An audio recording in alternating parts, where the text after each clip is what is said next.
We're at a TV event, and the media owners that are getting the most out of data collaboration are the broadcasters, VOD providers, anyone actually related to TV. And that's primarily underpinned by the fact that they've had the foresight or the content to justify a logged-in audience. So if we look at partners like ours, ITV and Channel 4, they've got 100% logged-in audiences at scale with consents.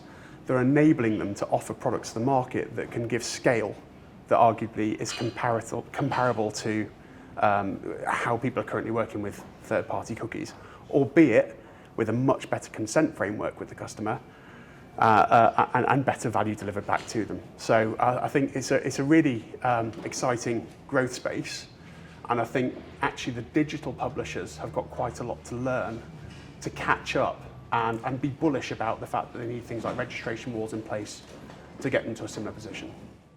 So what should publishers be doing now? Candidly, there's several different themes here. The first is consent. So we've talked already about the broadcasters doing a great job of gaining that consent for content. I think if you're a digital publisher, you need to be thinking a bit more bullishly about having a registration wall in place for your content to get the number of customers in a value exchange, providing their data as part of the engagement that you have with them. Once you've got that consent in place, that identity spine, it's then a case of thinking about what do those customers do. If we think about the world post third-party cookie, data's deprecated. Organisations need to build up their own data. So it's not just a case of having an identity, it's a case of matching that identity to behaviours, because those behaviours are going to help other organisations better target their customers across those estates when they start collaborations. So just to recap, 1 is consents, 2 is data.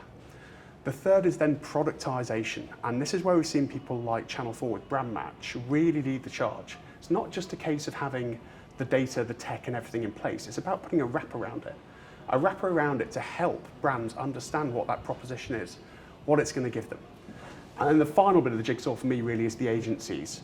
The agencies taking control of those products, being the advisors to their customers on not just what the product is, but how the brand can interact with it and how they can unleash the value. Biasly, I'd like to say they'll play a very big role, so collaboration platforms will play a very big role in that space. But it's arrogant to think they're the only solution. So let's look, they've got contextual. Contextual is going to get bigger. And it's really important for a brand and an agency to consider not just one approach. But if you are looking at data collaboration, it's critical. The reality is that without a data clean room, per se, data collaboration with first-party data could be just like it was with third-party, with everyone just sharing data everywhere, risking exposure from a privacy perspective, damage to relationship with customers, etc. So what the collaboration platform provides is the ability to do all the things that they want to do within a privacy-safe way. So just to recap on the answer again, it's not the only solution, but collaboration platforms / clean rooms are going to be fundamental to enabling the collaboration of first-party data.